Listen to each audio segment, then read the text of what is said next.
Good morning बच्चों हमने पिछले क्लास में स्टडी किया है ना, पिछले दो क्लास में कि इलेक्ट्रिक डायपोल के कारण एक्सिस पे इलेक्ट्रिक फील्ड क्या होगा, इक्वेटोरियल पॉइंट पे इलेक्ट्रिक फील्ड क्या होगा और any point on the space due to the electric dipole electric field क्या होगा, है ना। सबका हमने इलेक्ट्रिक फील्ड निकाला।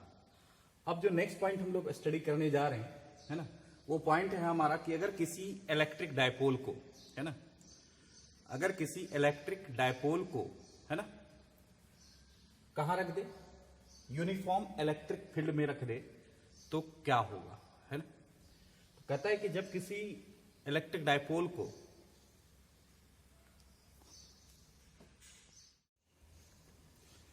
तो बच्चों आज जो स्टडी करने वाले हैं, हमारा स्टडी जो करने वाले हैं वो हमारा पॉइंट है कि अगर इलेक्ट्रिक डायपोल को यूनिफॉर्म इलेक्ट्रिक फील्ड में रख दिया जाए, है ना, तो क्या होगा, है ना। तो अगर किसी डायपोल को, इलेक्ट्रिक डायपोल को अगर यूनिफॉर्म इलेक्ट्रिक फील्ड में रखते हैं तो उस पर टॉर्क लगता है, जिसके कारण इलेक्ट्रिक डायपोल क्या होने लगता है, रोटेट होने लगता है। क्यों होता है, इस सारा टर्म अभी हम लोग समझेंगे, राइट। यूनिफॉर्म इलेक्ट्रिक फील्ड का मतलब क्या होता है, एवरी पॉइंट, वैसा प्लेस जहां पे एवरी पॉइंट पर फील्ड क्या हो, कांस्टेंट हो, वेरिएबल नहीं हो, है ना, एक डायरेक्शन में हो और एवरी पॉइंट पे फील्ड का जो मैग्नीट्यूड हो वो सेम हो, है ना। इसीलिए उस रीजन को हम यूनिफॉर्म रीजन बोलेंगे, है ना, और वहां पे जो फील्ड होगा वो हमारा यूनिफॉर्म इलेक्ट्रिक फील्ड होगा, राइट। तो हमने दिखाया ये जो इलेक्ट्रिक फील्ड का जो डायरेक्शन है, every point on the space क्या दिख रहा है, सेम दिख रहा है। इसका भी इलेक्ट्रिक फील्ड ई है, इसका भी इलेक्ट्रिक फील्ड ई है, इसका भी इलेक्ट्रिक फील्ड ई है, इसका भी, यानी एवरी पॉइंट पे इलेक्ट्रिक फील्ड क्या है, सेम है और सेम डायरेक्शन में है। तो हम बोलेंगे ये पूरा जो फील्ड है वो कैसा फील्ड है, यूनिफॉर्म इलेक्ट्रिक फील्ड है। क्लियर।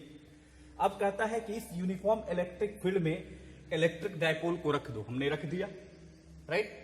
इस यूनिफॉर्म इलेक्ट्रिक फील्ड में हमने इलेक्ट्रिक डायपोल को रख दिया, है ना। ये कहता है कि uniform electric field electric dipole को रख दो, हमने रख दिया। This is a electric dipole, the system of two charge, है ना, having the magnitude are same but sign are opposite, -q and +q, and separation between them is 12, right. And centre of this dipole मान लेते हैं कितना है, O, right. तो हम इस 12 को रिमूव कर सकते हैं। क्लियर। इसके बदले में हम क्या रख सकते हैं जी, इसके बदले में हम सेंटर से ये डिस्टेंस -q से डिस्टेंस क्या रख सकते हैं, L रख सकते हैं, और +q से भी डिस्टेंस क्या रख सकते हैं, L रख सकते हैं। क्लियर। आए समझ में। तो O is the centre of the dipole and this the centre O from the -q at a distance L and center O from the +q charge at a distance L, and overall distance -q and +q are 2L, right। तो इसी term को हमने word में लिख दिया है। हमने मान लिया है कि suppose a uniform electric field E where electric dipole -q +q and separation between 2L placed on it, है ना। इलेक्ट्रिक यूनिफॉर्म इलेक्ट्रिक फील्ड में हमने इलेक्ट्रिक डायपोल को रख दिया, तो बोला जाता है कि जैसे यूनिफॉर्म इलेक्ट्रिक फील्ड में इलेक्ट्रिक डायपोल को रखेंगे तो उस पर टॉर्क लगना स्टार्ट हो जाता है, मतलब इलेक्ट्रिक डायपोल रोटेट करने लगता है। ऐसा क्यों होता है, तो हमको टॉर्क का कंडीशन मालूम होना चाहिए। टॉर्क का कंडीशन कहता है, यानी कि जहां टॉर्क लगती है, जहां पे रोटेशन होती है ना, उस केस में बताया गया था ना क्लास 11th में कि अगर कोई ऑब्जेक्ट है और उस पर दो फोर्स काम कर रही है, दोनों फोर्स डिफरेंट प्लेस पे होगी लेकिन एक दूसरे के अपोजिट डायरेक्शन में होगी, मतलब कपलिंग फोर्स अगर एक्ट होगी किसी भी ऑब्जेक्ट पे तो वो ऑब्जेक्ट क्या करने लगेगा, रोटेट करने लगेगा, और जब बॉडी रोटेट करती है तो उसमें टॉर्क एक्टिव हो जाता है। इसलिए बोलेंगे रोटेशन के केस में बॉडी में टॉर्क एग्जिस्ट होता है। क्लियर। आया समझ में। तो अगर ये इलेक्ट्रिक डायपोल इस यूनिफॉर्म इलेक्ट्रिक फील्ड में घूम रही है तो जरूर इस पे कोई टॉर्क लग रही है ना। और टॉर्क लगने के लिए कैसा फोर्स चाहिए, कपलिंग फोर्स चाहिए। कपलिंग फोर्स वैसा फोर्स जो इक्वल मैग्नीट्यूड का हो और डिफरेंट प्लेस पे एक्ट हो, लेकिन डायरेक्शन एक दूसरे के अपोजिट हो, तो हम बोलेंगे वहां पे टॉर्क एक्ट होगा। जैसे हमने इलेक्ट्रिक डायपोल को यूनिफॉर्म इलेक्ट्रिक फील्ड में रख दिया, जैसे ही हम इलेक्ट्रिक फील्ड में किसी चार्ज को रखते हैं तो उस पर क्या लग जाता है, फोर्स लग जाता है। कौन सा force? Electrostatic force. Force equal to क्या होता है? Charge into electric field. तो इलेक्ट्रिक फील्ड ऑलरेडी यहां पे गिवन है और यहां पे दो चार्ज का सिस्टम आ गया, plus Q and minus Q. तो प्लस क्यू चार्ज पे क्या लगेगा? इलेक्ट्रिक फोर्स लग जाएगा, है ना। तो इलेक्ट्रिक फोर्स अगर लग जाएगा प्लस क्यू चार्ज पे, है ना, तो ये इलेक्ट्रिक फोर्स का डायरेक्शन किधर होगा? तो ये प्लस क्यू चार्ज है, तो जिधर इलेक्ट्रिक फील्ड का डायरेक्शन होगा उधर इलेक्ट्रिक फोर्स का डायरेक्शन होगा। तो यहां पे जो इलेक्ट्रिक फोर्स लगेगी वो क्यू ई इस डायरेक्शन में लगेगी। क्लियर? समझ गए? और इस माइनस क्यू चार्ज पे भी इलेक्ट्रोस्टैटिक फोर्स लगेगा, क्योंकि इलेक्ट्रिक फील्ड है, यहां पे चार्ज है, तो और जरूर एकदम नेसेसरी है कि इलेक्ट्रोस्टैटिक फोर्स लगेगी। और किस डायरेक्शन में लगेगी? तो इलेक्ट्रिक फील्ड इधर और माइनस चार्ज है, तो इलेक्ट्रिक फोर्स किधर लगेगा? जस्ट इसके अपोजिट लगेगा। क्लियर? माइनस साइन नहीं लिखेंगे क्योंकि ऑलरेडी हमने डायरेक्शन दिखा दिया, राइट। तो force equal to q E, right, electrostatic force equal to q into E. So if charge is placed in a electric field, then electrostatic force act on the charge at the positive charge q. Electric force act along the direction of electric field, but in a negative charge electric force is act opposite direction of electric field. Clear? यहां तक समझ में आया? अब बोलो, यहां पे देखो कि दो फोर्स दो पॉइंट पे लग रहा है। मान लेते हैं ये पॉइंट क्या है हमारा? ए है, और ये पॉइंट हमारा क्या है? बी है। हमने मान लिया, राइट। अगर हम पूछे ए पॉइंट पे, this is a point, this is a B point, right. हम पूछे अगर ए पॉइंट पे और बी पॉइंट पे फोर्स का नेचर कैसा है, क्या कपलिंग है कि नहीं है? आंसर है यस, कपलिंग फोर्स है। क्यों है जी? क्योंकि इस पे फोर्स इस डायरेक्शन में लग रहा है, और यहां पे इस पॉइंट पे फोर्स इस डायरेक्शन में लग रहा है, और इस पॉइंट पे फोर्स इस डायरेक्शन में लग रहा है। मतलब दो पॉइंट पर, दो डिफरेंट पॉइंट पर सेम मैग्नीट्यूड का फोर्स लग रहा है, बट डायरेक्शन एक दूसरे का अपोजिट है। एक फोर्स इधर तो दूसरा फोर्स इधर, but location are different. We can say that these two force are coupling in nature, so electric dipole rotate in a uniform electric field, so torque is act on the electric dipole। इसीलिए यहां पे जो topic का जो name है वो बोला गया है कि torque act on an electric dipole placed in a uniform electric field. यहां तक क्लियर? यहां तक समझिए, फिर आगे चलते हैं।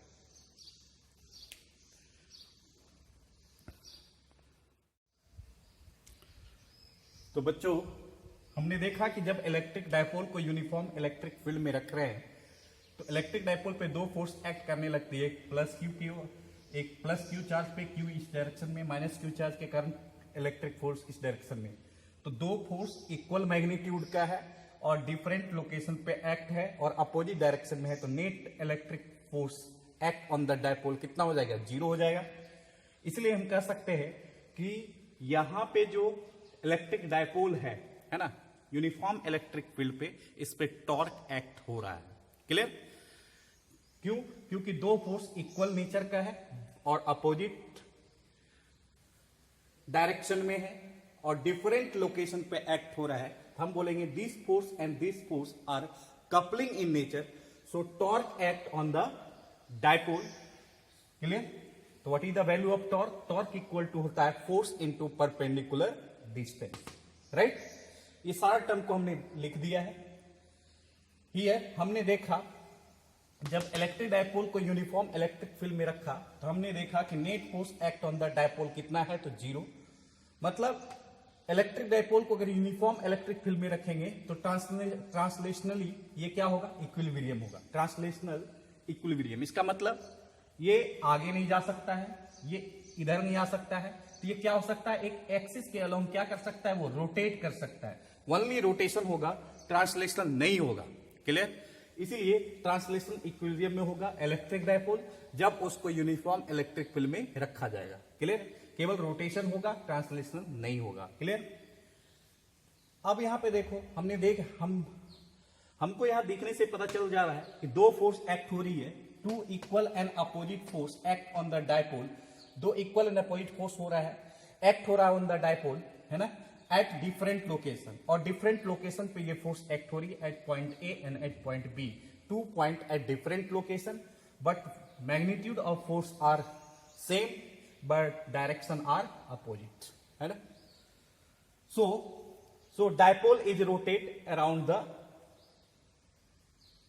uniform electric field, right? यानी कि इलेक्ट्रिक डायपोल रिवॉल्व या rotate in a uniform electric field. समझ मेरी बात? इसलिए हमने लिखा dipole, so dipole rotate about centre of मास।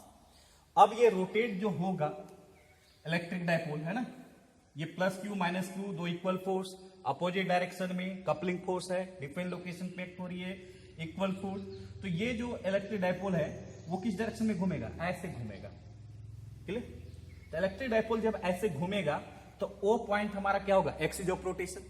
और ओ जो पॉइंट है, ये दोनों चार्ज के कारण, ये दोनों पॉइंट के कारण एक सेंटर ऑफ मास क्रिएट कर रहा है, राइट। तो हम ओ को क्या मान लिए? सेंटर ऑफ मास। और इसके अलोंग ये पूरे सिस्टम, ये इलेक्ट्रिक डायपोल क्या हो रहा है? रोटेट हो रहा है। क्लियर, समझ रही बात? ये क्या हो रहा है? इलेक्ट्रिक डायपोल इस यूनिफॉर्म इलेक्ट्रिक फील्ड में रोटेट हो रहा है about the axis of rotation. This axis of rotation is O, right, है ना। This O point is called a centre of mass. Clear.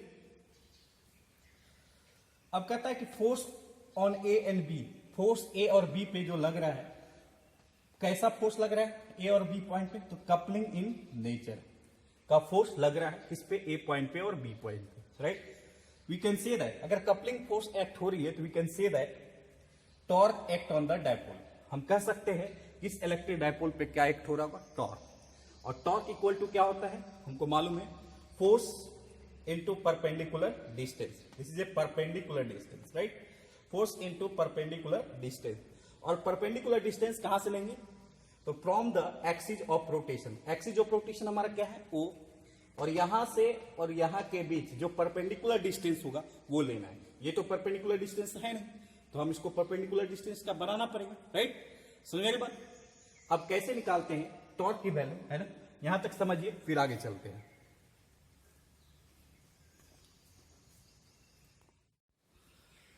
तो बच्चों अब फाइंड करते हैं torque act on the dipole. Torque का फॉर्मूला हमको पता चल गया, force into perpendicular distance, the perpendicular distance taken from the axis of rotation.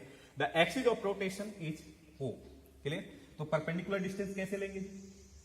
तो ये इधर घुमाएगा और ये इधर घुमाएगा, ये इधर ले जाना चाहेगा और ये इधर ले जाना चाहेगा, राइट। और इस तरह से इलेक्ट्रिक डायपोल रोटेट होगा। कौन सा वाइज? क्लॉकवाइज के एंटी क्लॉकवाइज? तो क्लॉकवाइज। दिख रहा है? क्लॉकवाइज रोटेट हो रही है इलेक्ट्रिक डायपोल। क्लियर। अब इसका परपेंडिकुलर डिस्टेंस निकालते हैं एक्सिस ऑफ रोटेशन से। ये जो डिस्टेंस होगा,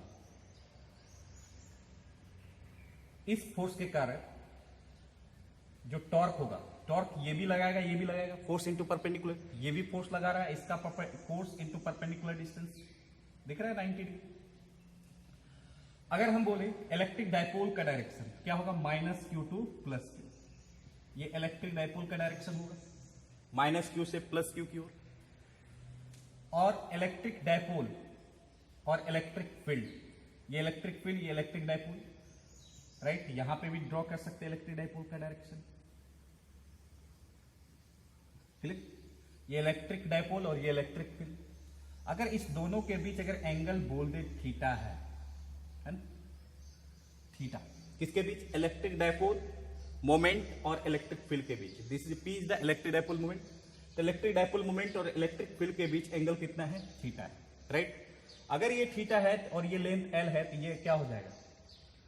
sign theta equal to perpendicular by hypotenuse, तो ये हो जाएगा एल साइन थीटा। क्लियर। समझ रही बात? उसी तरह ये फोर्स इंटू परपेंडिकुलर डिस्टेंस। उसी तरह यहां से भी ड्रॉ कर सकते हैं हम लोग।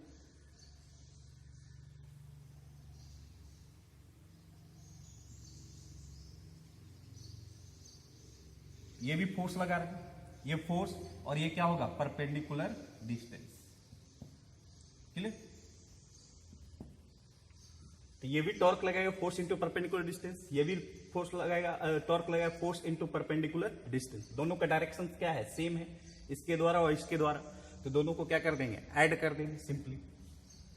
ये भी क्लॉकवाइज, ये भी क्लॉकवाइज घुमा रहा है, लेकिन ये फोर्स इंटू परपेंडिकुलर इसके लिए, और ये इसके लिए फोर्स इंटू परपेंडिकुलर डिस्टेंस, ये हो जाएगा, है ना। तो ये जो ये थीटा है, तो ये भी क्या होगा जी, थीटा होगा, क्योंकि पैरेलल है ना। ये थीटा तो ये भी थीटा, पैरेलल है, राइट। तो ये थीटा तो ये क्या होगा, ये भी वैल्यू क्या होगा, एल साइन थीटा, क्योंकि ये डिस्टेंस एल, तो ये क्या होगा, L sine theta, right.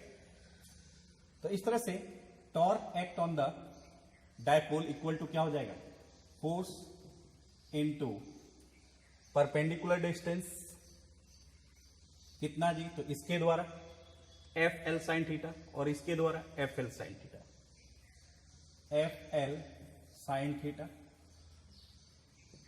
Force into L sine theta plus force into L sine theta.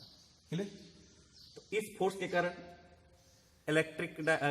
इस फोर्स के कारण टॉर्क, और इस फोर्स के कारण टॉर्क कहां पे, एक्सिस ऑफ रोटेशन से। तो फोर्स इंटू परपेंडिकुलर डिस्टेंस, तो फोर्स इंटू परपेंडिकुलर डिस्टेंस, दोनों को क्या कर दिए, ऐड कर दिए, नेट टॉर्क निकल गया ऑन द डायपोल। कितना हो जाएगा जी, 2FL साइन थीटा। क्लियर? और फोर्स इक्वल टू क्या है जी, Q इंटू ई, राइट। तो टॉर्क इक्वल टू क्या हो जाएगा, QEL साइन थीटा। हम इसको और क्या लिख सकते हैं जी, हम इसको लिख सकते हैं Q into 2L into E sine theta. Clear? तो टॉर्क इक्वल टू क्या हो जाएगा, PE साइन थीटा। क्यों, Q इंटू 2L क्या कहलाता है, इलेक्ट्रिक डायपोल मोमेंट। क्लियर? आए समझ में, Q इंटू 2L क्या होता है, electric dipole moment. So torque equal to क्या आ गया, PE साइन थीटा, ये हो गया मैग्नीट्यूड। तो देखो P एक वेक्टर क्वांटिटी है, इलेक्ट्रिक डायपोल मोमेंट एक वेक्टर क्वांटिटी है, इलेक्ट्रिक फील्ड भी एक वेक्टर क्वांटिटी है, दोनों को मल्टीप्लाई कर रहे हैं तो क्या आ रहा है, PE साइन थीटा। मतलब टॉर्क इक्वल टॉर्क भी एक वेक्टर क्वांटिटी है, और साइन थीटा एग्जिस्ट हो रहा है, तो हम इसको क्या लिख सकते हैं, torque equal to P cross E लिख सकते हैं, लिख सकते हैं कि नहीं लिख सकते हैं जी। हम इसको PE साइन थीटा माने, है ना, P sine theta torque equal to निकला, ये क्या होगा, मैग्नीट्यूड। लेकिन अगर P भी वेक्टर है, इलेक्ट्रिक फील्ड भी वेक्टर है, और ये मैग्नीट्यूड अगर PE साइन थीटा है और टॉर्क भी एक वेक्टर है, तो दोनों का प्रोडक्ट हमेशा क्या होगा, स्केलर या वेक्टर, क्योंकि टॉर्क भी एक वेक्टर क्वांटिटी है, ये भी वेक्टर, ये भी वेक्टर। दोनों वेक्टर को मल्टीप्लाई करें और वेक्टर आ जाए, तो दो वेक्टर के बीच जो प्रोडक्ट का साइन होगा वो क्या होगा, वेक्टर प्रोडक्ट होगा, राइट। तो torque equal to P cross E। और थीटा जो है एंगल, वो किसके बीच होगा, theta is the angle between electric dipole moment and uniform electric field. दिख रहा है, ये इलेक्ट्रिक डायपोल मोमेंट है P, राइट, और ये इलेक्ट्रिक फील्ड है, ये थीटा तो ये भी थीटा, क्योंकि सब पैरेलल है, राइट। तो ये इलेक्ट्रिक डायपोल मोमेंट है, या फिर इसको मानो चाहे इसको मानो, राइट, -Q टू +Q, और इलेक्ट्रिक फील्ड इधर है, और दोनों के बीच एंगल कितना है, थीटा है, क्योंकि ये लाइन और ये लाइन पहले ये थीटा, तो ये भी क्या होगा, थीटा होगा, राइट। क्लियर, समझ रही बात। तो थीटा किसके बीच एंगल होगा, इलेक्ट्रिक डायपोल मोमेंट और इलेक्ट्रिक फील्ड के बीच। और टॉर्क इक्वल टू क्या होगा, PE साइन थीटा, या फिर टॉर्क एक वेक्टर क्वांटिटी है, तो हम इसको वेक्टर प्रोडक्ट में लिखेंगे P क्रॉस E, राइट। ये था हमारा टॉर्क, है ना, act on the dipole when electric dipole kept on the uniform electric field. Clear, यहां तक समझ में आया, यहां तक समझ में, फिर से समझा देते हैं अगर नहीं समझ में आ रहा है। तो हमने क्या किया कि इलेक्ट्रिक डायपोल को जब यूनिफॉर्म इलेक्ट्रिक फील्ड में रखा, तो उस पर दो फोर्स एक्ट हो गया, है ना, दोनों फोर्स क्या हो गए, दो पॉइंट पे लग रहा है, और सेम मैग्नीट्यूड का लग रहा है, बट डायरेक्शन अपोजिट है। तो हम कह सकते हैं कि इलेक्ट्रिक डायपोल पे टॉर्क एग्जिस्ट होगा। और टॉर्क का फॉर्मूला होता है फोर्स इनटू परपेंडिकुलर डिस्टेंस। और परपेंडिकुलर डिस्टेंस हमेशा कहां से लेंगे, तो from the axis of rotation. तो कितना फोर्स लग रहा है जी, 2, 1 एंड 2। तो इस फोर्स के कारण टॉर्क क्या होगा, तो फोर्स इनटू परपेंडिकुलर डिस्टेंस कहां से, तो एक्सिस ऑफ रोटेशन से, दिख रहा है, समझ वाली बात। तो क्या होगा, एल साइन थीटा होगा, है ना। और थीटा किसके बीच एंगल होगा, इलेक्ट्रिक फील्ड और इलेक्ट्रिक डायपोल मोमेंट के बीच, क्लियर। उसी तरह इस फोर्स के कारण इलेक्ट्रिक टॉर्क क्या होगा, तो ये फोर्स हो गया, अब परपेंडिकुलर डिस्टेंस ये हो गया, है ना, ये फोर्स और ये परपेंडिकुलर डिस्टेंस क्या होगा, एल साइन थीटा, ये भी एल साइन थीटा। दोनों टॉर्क के वैल्यू को हमने क्या कर दिया, ऐड कर दिया, क्योंकि ये भी फोर्स टॉर्क एक्ट कर रहा है, ये भी फोर्स टॉर्क एक्ट कर रहा है अबाउट द किसके अबाउट, एक्सिस ऑफ रोटेशन ओ के अबाउट, क्लियर। सो दोनों फोर्स को हमने क्या कर दिया, दोनों टॉर्क को हमने क्या कर दिया, ऐड कर दिया। क्यों, क्योंकि दोनों का डायरेक्शन जो है रोटेशन का वो क्या है, सेम है ना। इसीलिए टोटल टॉर्क क्या हो गया, 2FL साइन थीटा, और फोर्स इक्वल टू क्या होता है, Q इंटू ई। तो हमने फोर्स की जगह Q इंटू ई लिख दिया, राइट। और हम Q इंटू 2L, ये 2L ये Q हमने साइड कर लिया, और इलेक्ट्रिक फील्ड इसे रहने दिया साइन थीटा। और Q इंटू 2L को क्या लिख सकते हैं, इलेक्ट्रिक डायपोल मोमेंट लिख सकते हैं, इसलिए हमने यहाँ पे इलेक्ट्रिक डायपोल मोमेंट लिखा, और into electric field sine theta. ये क्या है, टॉर्क एक वेक्टर क्वांटिटी है, इक्वल टू क्या हो गया, PE साइन थीटा। ये किस फॉर्म में, तो मैग्नीट्यूड फॉर्म में है। और PE साइन थीटा किस केस में होता है, जब दो वेक्टर मल्टीप्लाई हो तो क्रॉस प्रोडक्ट के रूप में होता है, क्योंकि दो वेक्टर को मल्टीप्लाई करने पे वेक्टर करा है, तो दो वेक्टर के बीच जो मल्टीप्लीकेशन का जो साइन होता है वो क्या होता है, क्रॉस प्रोडक्ट। इसलिए torque vector equal to P cross E vector, right. और थीटा जो एंगल है किसके बीच है, तो इलेक्ट्रिक डायपोल मोमेंट और इलेक्ट्रिक फील्ड के बीच एंगल है थीटा, राइट। ये था टॉर्क का equation when electric dipole kept on the uniform electric field, clear. यहां तक समझ में, क्लियर। अब क्वेश्चन एराइज हो सकता है कि हमने P क्रॉस E लिखा, हम E क्रॉस P क्यों नहीं लिखे, है ना। अगर हम E क्रॉस P, क्योंकि टॉर्क एक वेक्टर क्वांटिटी है और हमारा रोटेशन इस तरह से हो रहा है ना, तो हमारा जो डायरेक्शन होना चाहिए वो क्या होना चाहिए, इनवर्ड होना चाहिए, क्लियर। तो अगर P क्रॉस E, ये P है दिख रहा है और ये E है, तो P से E जाएंगे, ये हमारा P है, क्लियर, और ये हमारा E है, और इसी के बीच एंगल थीटा है। तो अगर हम इसका डायरेक्शन देखेंगे तो क्या होगा, P क्रॉस E इनवर्ड जा रहा है ना, और रोटेशन भी ऐसे इनवर्ड जा रहा है, एक्सिस ऑफ रोटेशन, राइट। तो टॉर्क का डायरेक्शन इधर है, इसके कारण अगर हम E क्रॉस P लेते हैं, तो हमारा डायरेक्शन क्या होगा, अपोजिट हो जाएगा, क्लॉकवाइज नहीं होगा, जबकि हमारा घूम रहा है टॉर्क क्या है, क्लॉकवाइज। तो हमको टॉर्क का डायरेक्शन क्या P क्रॉस E का, P और E के बीच जो क्रॉस प्रोडक्ट लेंगे कैसे लेंगे, तो P से E की ओर लेंगे, राइट, क्लॉकवाइज, ना कि E क्रॉस P के बीच, राइट। समझ मेरी बात, क्यों P क्रॉस E लिए, समझ में आया, क्योंकि P से E जाएंगे तभी ये क्लॉकवाइज का रोटेशन शो करेगा। अगर ये E क्रॉस P लेंगे तो हमारा रोटेशन क्या होगा, एंटी क्लॉकवाइज डायरेक्शन में होगा, जबकि हमारा रोटेशन क्या है, क्लॉकवाइज, क्लियर। इसलिए हमने यहां पे P क्रॉस E लिया, क्लियर, आया समझ। तो ये हमारा टॉर्क का इक्वेशन, क्लियर। और इस पे कैसे कैसे क्वेश्चन पूछते हैं वो डिस्कस करते हैं।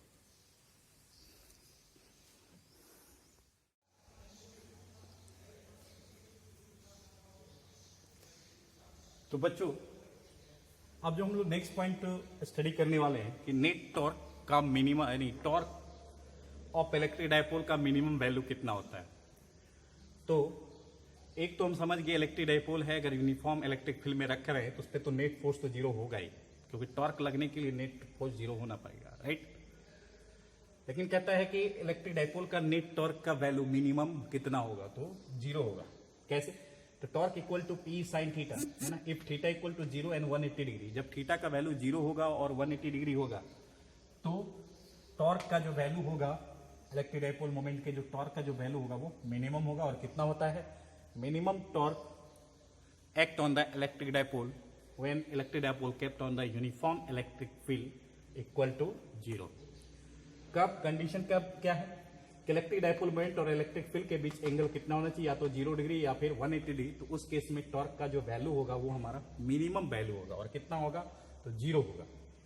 या फिर ये कह सकता है कि इलेक्ट्रिक डायपोल मोमेंट और इलेक्ट्रिक फील्ड क्या हो, पैरेलल हो, दिख रहा है। इलेक्ट्रिक डायपोल मोमेंट और इलेक्ट्रिक फील्ड एक दूसरे से पैरेलल हो, मतलब एंगल क्या है 0 डिग्री, तो टॉर्क क्या होगा मिनिमम होगा। या फिर इलेक्ट्रिक डायपोल मोमेंट और इलेक्ट्रिक फील्ड एक दूसरे के एंटी पैरेलल हो, मतलब 180 डिग्री, तब भी टॉर्क क्या होगा मिनिमम होगा।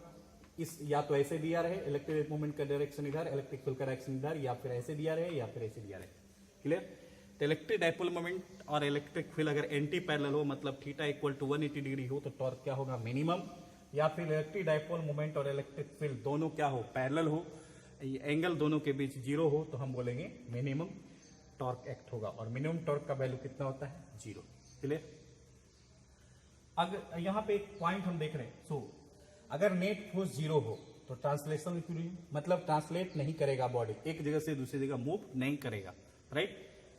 लेकिन अगर टॉर्क भी 0 हो जाए तो रोटेशन भी नहीं करेगा, है ना रोटेशन करेगा और ना ट्रांसलेट करेगा। लेकिन कंडीशन क्या है उसके लिए, नेट फोर्स 0 होना और नेट टॉर्क 0 होना। अगर ये दोनों चीज एक्ट हो गया किसी सिस्टम में या किसी ऑब्जेक्ट में, है ना, किसी ऑब्जेक्ट का नेट फोर्स या नेट टॉर्क दोनों 0 हो जाए, या किसी सिस्टम जैसे इलेक्ट्रिक डायपोल एक सिस्टम है 2 चार्ज का, किसी सिस्टम में नेट फोर्स और नेट टॉर्क दोनों 0 हो जाए, तो हम बोलेंगे पूरा का पूरा सिस्टम क्या है इक्विलिब्रियम में। क्या है इक्विलिब्रियम। इसलिए हमने यहां पे लिखा है the whole system is equilibrium. अगर नेट फोर्स 0, टॉर्क भी 0, नेट टॉर्क भी 0, तो हम बोलेंगे पूरा का पूरा सिस्टम क्या है इक्विलिब्रियम। तो यहाँ पे इलेक्ट्रिक डायपोल हम लोग स्टडी कर रहे हैं, तो हम सिस्टम की बात करेंगे। तो इलेक्ट्रिक डायपोल का जो सिस्टम है उस पे जो नेट फोर्स 0 लग रही है और नेट टॉर्क जो 0 लग रही है ना, उसके कारण पूरा का पूरा जो सिस्टम है वो क्या है इक्विलिब्रियम में है। क्लियर, यहां तक क्लियर। अब कहता है कि इक्विलिब्रियम में अगर है, इक्विलिब्रियम कितने टाइप का, हम लोग जानते हैं 2 टाइप का होता है, स्टेबल इक्विलिब्रियम और अनस्टेबल इक्विलिब्रियम। मतलब इलेक्ट्रिक डायपोल का जो सिस्टम है वो स्टेबल इक्विलिब्रियम कब होगा और अनस्टेबल इक्विलिब्रियम कब होगा, ये डिस्कस करना है, राइट। यहां तक समझिए, फिर आगे चलते हैं।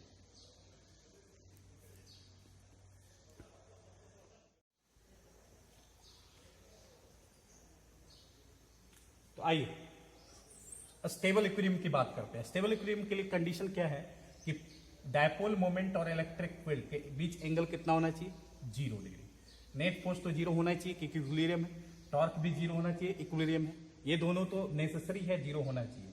लेकिन डायपोल मोमेंट और इलेक्ट्रिक फील्ड के बीच अगर एंगल 0 है तो हम बोलेंगे इलेक्ट्रिक डायपोल मोमेंट का जो सिस्टम है वो स्टेबल इक्विलिब्रियम में। क्यों है स्टेबल इक्विलिब्रियम कहने का मीनिंग क्या होता है कि मान लो कोई ऑब्जेक्ट है, ये पूरा एक सिस्टम, ये मान लो कोई कर्व पाथ है और यहाँ पे कोई ऑब्जेक्ट है और ऑब्जेक्ट हमारा पूरा इक्विलिब्रियम है।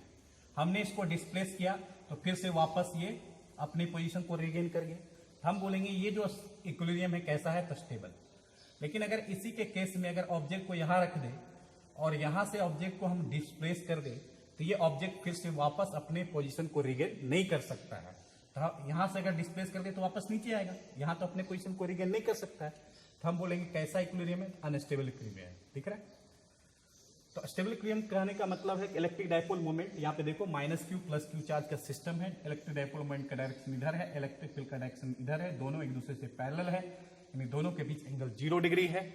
इसीलिए ये पूरा सिस्टम क्या है, ये जो इलेक्ट्रिक डायपोल मोमेंट का जो सिस्टम है इस केस में क्या है स्टेबल इक्विलिब्रियम है। कब, जब इलेक्ट्रिक डायपोल मोमेंट और इलेक्ट्रिक फील्ड एक दूसरे से पैरेलल है ना जी, और net force 0, torque 0। Clear. Stable क्यों कहेंगे, अगर हम इसके पोजीशन को थोड़ा सा डिस्प्लेस कर दिया, देखो हम डिस्प्लेस कर दिया तो +q चार्ज यहाँ पे, -q चार्ज यहाँ पे, और इस पे एक फोर्स इधर लगेगा, एक फोर्स इधर लगेगा। तो अगर हम अल्फा एंगल इसको डिस्प्लेस कर दिए इक्विलिब्रियम पोजीशन से, तो ये क्या करता है फिर से वापस अपने पोजीशन को रिगेन कर लेता है, क्योंकि इधर फोर्स लगा और एक फोर्स इधर लगा, तो ये फोर्स लगा के क्या करेगा इधर अलाइन करना चाहेगा, है ना। तो हमने इस पोजीशन से इलेक्ट्रिक डायपोल को डिस्प्लेस किया अल्फा एंगल, तो इस पे एक फोर्स इधर लगने लगा, एक फोर्स इधर लगने लगा, जिसके कारण फिर से वापस ये जो इलेक्ट्रिक डायपोल है इसी पोजीशन पे आने लगा। क्लियर। तो हम बोलेंगे ये जो हमारा जो सिस्टम है इलेक्ट्रिक डायपोल का, ये कैसा सिस्टम है तो स्टेबल इक्विलिब्रियम का सिस्टम है। क्लियर। अनस्टेबल इक्विलिब्रियम में क्या होगा, इलेक्ट्रिक डायपोल ये -q ये +q, इलेक्ट्रिक डायपोल मोमेंट का डायरेक्शन इधर, इलेक्ट्रिक फील्ड का डायरेक्शन इधर, मतलब दोनों एक दूसरे से एंटी पैरेलल होगा, तो दोनों के बीच एंगल कितना होगा 180 डिग्री, और नेट फोर्स तो 0 होगा ही, टॉर्क 0 होगा, राइट। तो हम बोलेंगे ये पूरा का पूरा जो इलेक्ट्रिक डायपोल का जो सिस्टम है वो क्या है अनस्टेबल है। क्लियर। जब ये अनस्टेबल है तो हम इसको अनस्टेबल इक्विलिब्रियम क्यों कहेंगे? तो देखो हम इसके पोजीशन से इलेक्ट्रिक डायपोल के पोजीशन को थोड़ा डिस्प्लेस कर लिए, तो प्लस क्यू चार्ज ये यहाँ पे आ गया और ये यहाँ पे आ गया, इस पे फोर्स इधर लगा, इस पे फोर्स इधर लगा, तो ये फोर्स के कारण क्या होगा, ये फिर से रोटेट करना स्टार्ट करेगा और किसकी ओर जाएगा, इलेक्ट्रिक फील्ड की ओर जाएगा। ये भी देखो किधर जा रहा है, इलेक्ट्रिक फील्ड की ओर, ये भी किधर अलाइन हो रहा है, इलेक्ट्रिक फील्ड की ओर, राइट।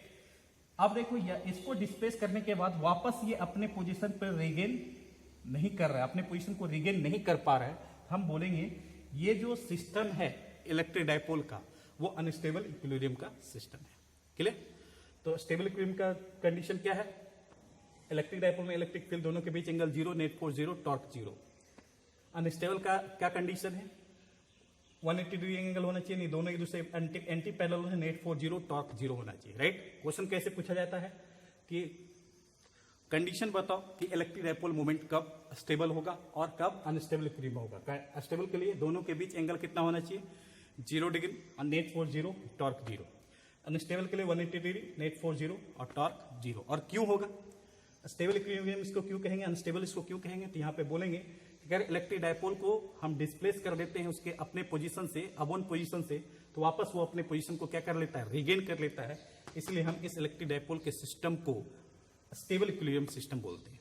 इसको अनस्टेबल क्यों बोलते हैं, क्योंकि इलेक्ट्रिक डायपोल के सिस्टम को अगर हम डिस्प्लेस कर दे तो वापस ये अपने पोजीशन को रिगेन नहीं कर पाता है, इसलिए हम इस सिस्टम को अनस्टेबल इक्विलिब्रियम कहेंगे। क्लियर? आया समझ में? तो ऐसे क्वेश्चन पूछे जाते हैं, राइट। और ऐसा क्यों होता है, क्योंकि देखिए अगर हम इसको डिस्प्लेस करते हैं इस पे फोर्स इधर, और ये पूरा डायपोल किधर अलाइन होना चाहता है, इलेक्ट्रिक फील्ड की ओर। अगर इसको यहां से डिस्प्लेस करते हैं तो फिर से वापस से किधर आना चाहता है, इलेक्ट्रिक फील्ड की ओर। इसलिए हम कह सकते हैं electric field aligns the dipole of one direction. हमेशा इलेक्ट्रिक फील्ड एक डायपोल को चाहे उसको किसी भी डायरेक्शन में डिस्प्लेस कर दो, वापस वो किस पोजीशन पे आना चाहता है, इलेक्ट्रिक फील्ड के डायरेक्शन की ओर आना चाहता है। क्लियर?